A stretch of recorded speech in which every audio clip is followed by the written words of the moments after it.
PFI पर कार्रवाई के बाद इंदौर पुलिस के इंटेलिजेंट विंग के प्रमुख रजत सकलेचा ने पीएफआई के कार्यकर्ताओं के खिलाफ लगातार कार्रवाई जारी रखने के संकेत दिए हैं। 70 से 75 कार्यकर्ताओं को चिन्हित किया गया है। बैन लगने के बाद इन कार्यकर्ताओं की भूमिका का जांच करने के लिए इन कार्यकर्ताओं को चिन्हित किया गया है। पीएफआई पर कार्रवाई के बाद इंदौर पुलिस के इंटेलिजेंट विंग के प्रमुख रजत सकलेचा ने पीएफआई के कार्यकर्ताओं के खिलाफ लगातार कार्रवाई जारी रखने के संकेत दिए हैं। 70 से 75 कार्यकर्ताओं को किया गया है चिन्हित। बैन लगने के बाद इन कार्यकर्ताओं की भूमिका का जांच करने के लिए इन कार्यकर्ताओं को चिन्हित किया गया है। जकात के नाम पर लिया जाता था चंदा, खरगोन दंगे और सीएए, एनआरसी सहित अन्य जगहों पर पीएफआई के कार्यकर्ताओं की भूमिका सामने आई है। एनआईए के द्वारा जिस तरीके से पिछले दिनों कार्रवाई की थी, उसे देखते हुए पीएफआई से जुड़े कुछ लोग अलग अलग क्षेत्रों में जाकर गिरफ्तारी के विरोध में भड़काने का काम कर रहे थे। उसी को देखते हुए अब्दुल सईद, दानिश, यूसुफ और मौलाना नामक कार्यकर्ताओं पर कार्रवाई की गई है। इंदौर पुलिस ने धारा 151 के तहत कार्रवाई की है। पकड़े गए आरोपियों के कैरल कनेक्शन भी खंगालने में पुलिस जुटी है। वहीं जवाहर मार्ग स्थित पीएफआई के कार्यालय पर एहतियात के तौर पर पुलिस लगा दी गई है। जैसा कि सबको विदित है, 22 तारीख को एनआईए के द्वारा कार्रवाई की गई थी, जिसमें कि जो स्टेट फंक्शनरी हैं पीएफआई के, उनके विरुद्ध उनके द्वारा कानूनी कार्रवाई की गई है। तत्पश्चात कल स्थानीय स्तर के जो पीएफआई के कार्यकर्ता हैं और जो संगठन के पदाधिकारी हैं, उनके द्वारा विरोध प्रदर्शन किया जा रहा था अलग अलग जगहों पर, और लोगों को भड़काने का प्रयास किया जा रहा था कि पीएफआई अच्छा काम कर रही है और सरकार उनके विरुद्ध कार्रवाई करके गलत कर रही है। इसी के आधार पर उनके विरुद्ध प्रतिबंधात्मक कार्रवाई कर उन्हें जेल भेजा गया है। तो ये 4 व्यक्ति हैं और कल रात्रि में पीएफआई के ऊपर बैन हुआ है, जिसका स्टेट नोटिफिकेशन भी अभी प्रक्रियारत है। जैसे ही वो हमें प्राप्त होता है, अग्रिम कार्रवाई की जाएगी। सर, कुछ मिला किस तरह से ये लोग तैयार करते थे, किस तरह से इनका पूरा मूवमेंट रहता था, कुछ जानकारी आई?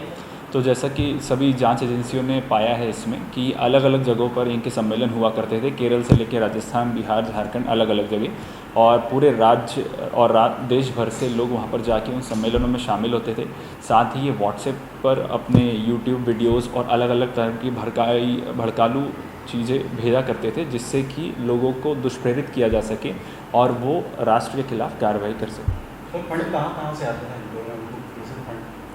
जैसा कि अभी तक हमें जानकारी पता चली है कि एक फ़ंड है जो सेंट्रलाइज इनका केरल में स्थान ग्रुप है, वहाँ से प्राप्त होता था। साथ ही स्थानीय स्तर पर ज़कात के रूप में जो पैसा होता है या अन्य कोई और आदमी अगर दान देना चाहता है तो उसको समझाते थे कि इनका संगठन अच्छी कार्रवाई कर रहा है, इसलिए वो इनको दान दिया जाए। अभी हाल ही में खरगोन के दंगों के समय भी इन्होंने पैसा इकट्ठा किया है, एनआरसी के विरोध प्रदर्शन के समय पैसा इकट्ठा किया है।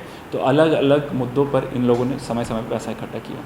सर, इसके अलावा जिस तरह से लगातार कार्रवाई की जा रही है, तो एक जो पीएफआई का जो बता रहे हैं कि युवाओं को जोड़ने के लिए जिम और अखाड़े से में ट्रेनिंग दी जा रही थी, उसके बाद एक कोई बड़ा कार्यक्रम करने वाले थे, इसी बात का मैं तो इनके अलग अलग ऑर्गेनाइजेशंस हैं, जैसा कि टोटल 9 ऑर्गेनाइजेशंस बैन हुए हैं इंक्लूडिंग पीएफआई। तो उसमें कैंपस फ्रंट ऑफ इंडिया है जो स्टूडेंट्स को जोड़ता है, महिलाओं को जोड़ने वाला है, बालकों को जोड़ने वाले भी अलग अलग ऑर्गेनाइजेशंस हैं।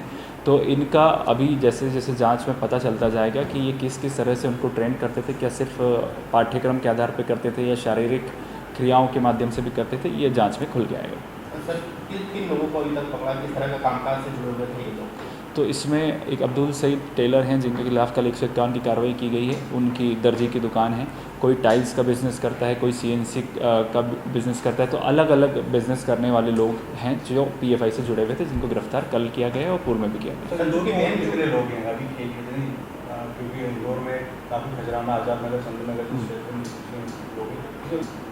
लोग और क्या जानकारी मिली और आगे की किस तरह की कार्रवाई रहेगी?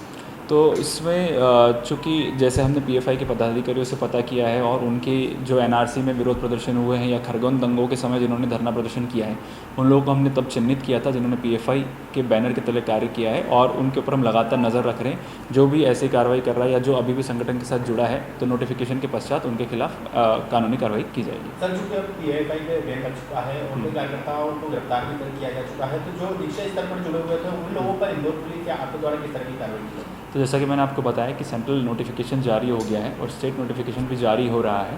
तत्पश्चात जैसा जैसा हम चिन्हित करते हैं, जैसा पाएंगे कि कौन कितने लेवल तक एक्टिव है या आज भी मेंबर है, उसको अकॉर्डिंगली जैसे सिमी के बैन के समय कार्रवाई हुई थी, वैसे की वैसी पीएफआई के बैन के समय भी उन संबंधित कार्यकर्ताओं के खिलाफ कार्रवाई होगी। सर, मोटा मोटा एक आंकड़ा सामने आया कि इतने लोगों को चिन्हित किया हुआ है, इन लोगों पर कार्रवाई हो सकती है। तो समय समय पे कभी 20 लोग, कभी 25 लोग, एनआरसी के समय अधिक लोग, तो हमें 70-75 लोग ऐसे हैं जो एक्टिवली इस पार्टी के लिए काम करते थे, तो उन लोगों को हमने चिन्हित करा।